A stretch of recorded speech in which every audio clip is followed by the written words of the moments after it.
welcome back. And actually, we're continuing here at the Bahariya Oasis, which is known also as the Northern Oasis. We have several oases in the western desert of Egypt, and the Bahariya is the closest to the city or to Cairo. It's even now part of the Giza Governorate, 370 kilometers away from Cairo. It's a beautiful oasis known for its safari, known for its touristic destinations.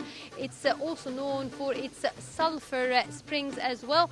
And one of the interesting features here is not just to do safari, but also to do walking tours as well as camel rides. They can be camel excursions that could go for several days. It depends on the tour, and we will be learning more about such a wondrous activity. And I'm happy to have with me Mr. Ahmed Diab and Mr. Rehab Sotouhy, and they are desert guides. Welcome with us.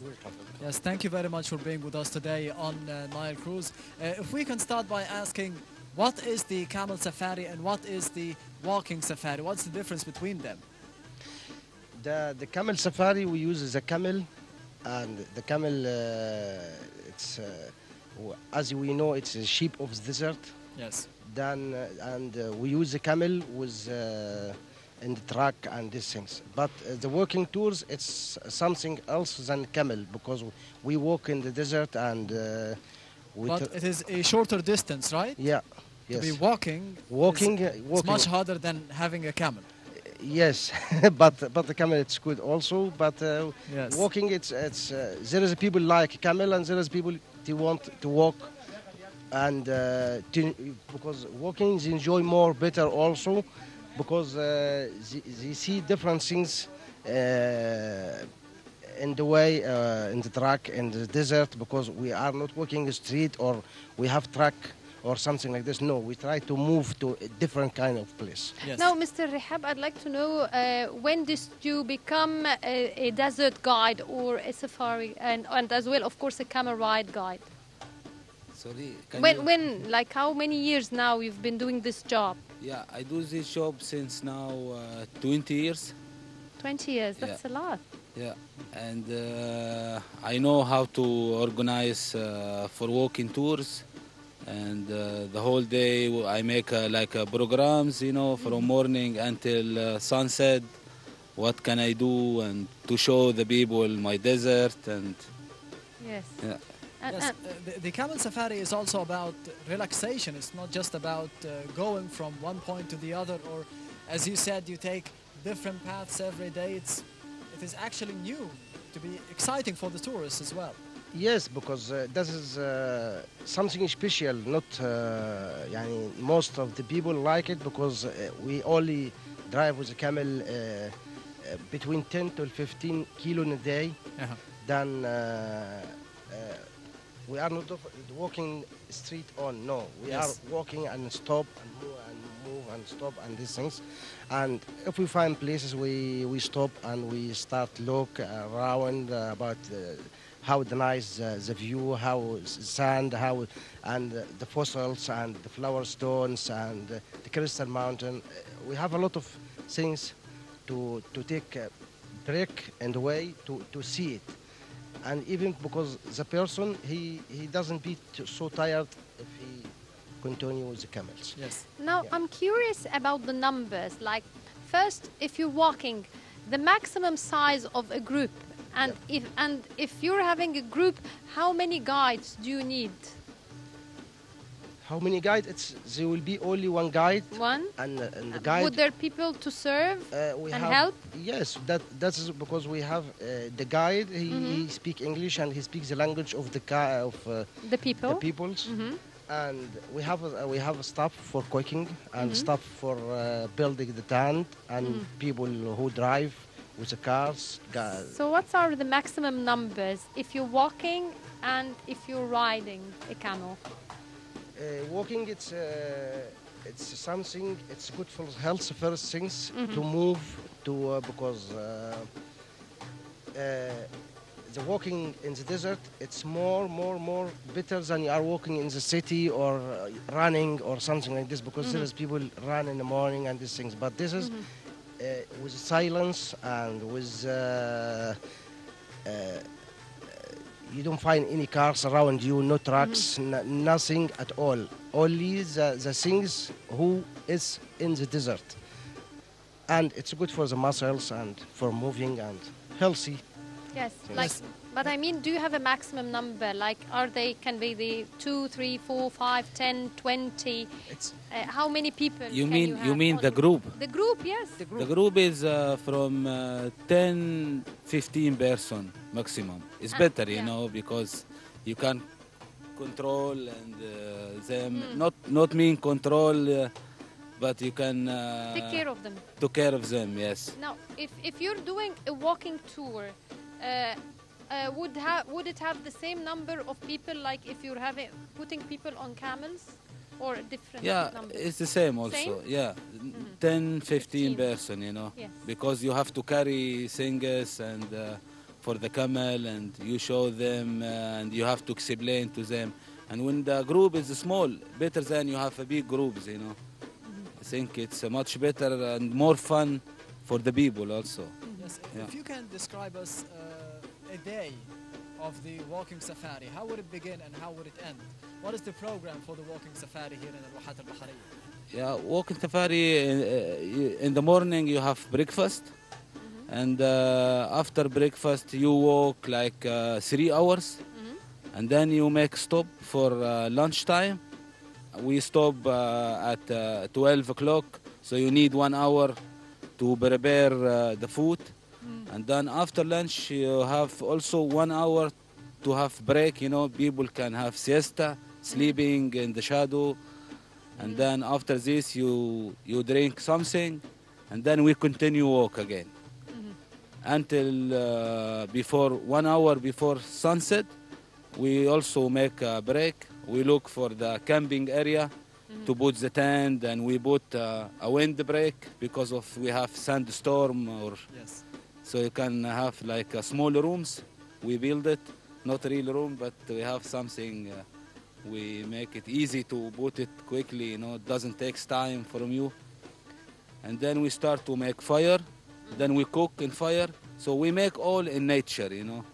We no gas, and so always wood, and more fun for the people to see this, you know, also. Because in Europe they don't have, I think now this, they have all technology and they have no this life, you know. So we show them our Bedouin life here, how it looks, you know. Yeah, this is the day, you know, how to. The difference between Europe and here, Yeah. the West End. Yeah, and then also during the day when you are walking, there is a lot of nice things in the desert, like mushel, you know, things from the sea, you know, because desert it was a sea a long time ago, so you can find nice mushel. Sometime we found also in arrow, you know, for people who was using only stones in this time. Yes. Long time ago there was only stones, no metal, no iron, nothing, you know. And then we found these things. We have special places in the desert we could find this, you know, this narrow. And Now, so it's- for the route itself, the road, yeah. if you're doing a walking tour, would you go the same route as a camel tour, or it's totally two different roads? Yeah, different, you know. With the camel, we choose a nice way for the camel so he can walk easily, you know. And for walking, so we can climb in the mountains, and we go down, and in sand dunes we go up and down. So it's easy for walking, you know. But for camel, we choose a nice way for the Path for camel. him. Yeah, the easy for the camel. Because Yeah. he doesn't go to the mountain and down, up and down. But walking, you can go up, down, and you can see by yourself what you want. Because the person who coming, he coming to enjoy. He doesn't come for work or something like this. He come to enjoy his life. He have holidays, and this holiday he wants to spend a good life in the desert. Then we give him the freedom for everything to do what he want. Because, for example, we doesn't continue walking and all day. Yes. We walk, we stop. Sometimes they come beside the mountain, they find something different, stone, they start making pictures, they start to look how, and they ask from what these kinds, and it's fossils or stone, the black stone, or flower stone, or different kind of these things. Yes. Now, Yeah. I'm very curious because you have the British mountain, and on top of it, there is the cottage, the British Yes, cottage. yes. Now, that's very high. Can people hike all the way up there, or is it very difficult to do such a thing? No, as you go. For example, we go to let's we say half of the way, then they start to continue walking by feet till the building Yes. who was building from Second World War. Then you start see all Bahariya from there, because this is the most bigger places in the oasis. It's the highest. Yes, Yeah. and you can see all the oasis from all the sides.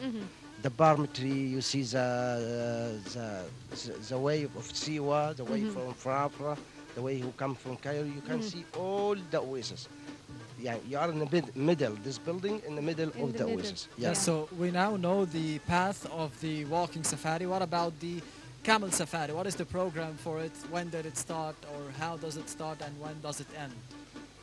The Camel Safari, it's something really is special. I work with this, I organized these tours from long time ago, from 1995 or something like this. Then they have different feeling for the people. We try, when we start the camel tours, we start in the desert, in different kind of places. Then the person, everyone have only one camel, he can use it. And we start, for example, we walk for 5 till 6 kilometers. Then we stop, we give break. The people will start moving, because that's the first day. Then because he doesn't have for the muscles and these things. And we give some juice, Bedouin tea. We try to make little music. We try to be friendly, because it's the first day. We have to be to get the people for us contact each other. Then they can enjoy, and they can contact us, and they can feel really they know us, or they know, or we know them from long time ago. Yes. From long time ago. Yes, indeed. Now, about navigation for the skills of the desert guide. Now, do you need to know the stars and the wind direction, and how to look at the sky and know where you are? Do you need that in the walking and in the camel tours? Yes, we have to know this, because we if you are a guide in the desert, then you have to know where you are, from where you start, the east, the west, and with this. Yeah. Yes, so what about the camels? Do they allow you to be going to places that walking on the foot does not take you there, or the cars even does not take you there? No, sometimes we take the camel Yes. to carry the things, what we need for desert. And the tourist can walk, and the camel only for carry the food, the water, the wood, mattress, sleeping bag, all the equipment.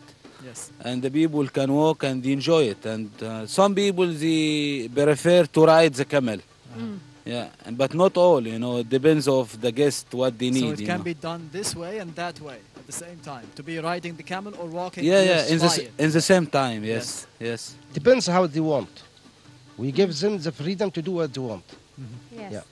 Now, I'm also curious about the skills you have. Like, now you told me that you've been doing this for years and years. Do you train your children, or are the children now they no longer want to do safari or camel and walking trips? How is it now with the modern day and young Bahrain youngsters? The youth. It's something. We leave the children. They can choose them choose. life also, like we choose, like we as for You us. chose yours.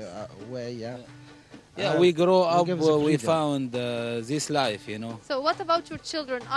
Do they like the desert? Yes, when I take my children to, for example, close sand dunes to Bahriya here, Yes. they enjoy it, and they jump in the sand and playing with the sand. And next day they ask me, Father, can you take us to the desert again? And yeah, they love it, yeah. And So they what love about to the- play children in the sand and try to collect the wood and make a fire. They try to help you. Yeah, they start to use the life how we was. Yeah, and They look to us and they start to do like what we do. yeah, and imitation. actually most of the houses in Bahariya they make like small rooms to make fire at night, especially in winter. So it's something. So what about the preparations that the tourists need to do before going on a camel ride safari? Preparations for you and for the tourists, that you give advice for the tourists to be having before going on the safari on the camel. Yeah. Yeah, like what do you tell them? Like for instance, do you tell them Ah. wear a special type of clothes, don't get this with you, get Yes, this, that yes, with yes, you, stuff yes, like that, yes. your advice? What do you tell them before you start, Yes. when they are in the hotel? Yeah, it depends of the weather, you know. If we are in winter, so we told them you have to bring a warm jacket, and of course, we take for them a good blanket and a good sleeping bag. But we told them the system, you know, how it works in the desert. We explained to them Yes. everything, yeah. Yes, indeed. I'd like to thank you very much, Mr. Rehab Sotouhy and Mr. You're welcome. Ahmed Diab. You're welcome. Thank you very much welcome. for this interview, and thank you for having us here in Wahad, and I wish all the best for you. You're welcome and nice to meet you. Thank And we hope To see you all see you time in again, Bahariya. Yeah. we see a lot of tourists and we say to everybody we have the most beautiful place in the world. It's Bahariya Oasis and we have really very nice places and we want the people come to enjoy it. Very and, safe also. Yeah, and safe and we have hot springs, we have desert, we have sand, we have everything, all the kind. And Yes. we are very, very happy if the people try to come and to see our oasis. Well, indeed, as Mr. Ahmed and Mr. Rehab has said, we are in one of the most beautiful and safest places. It's one of the best, and I call and advise everyone, it's a must-see destination. But now let's go to a quick break, but we'll be back with more from Bahariya.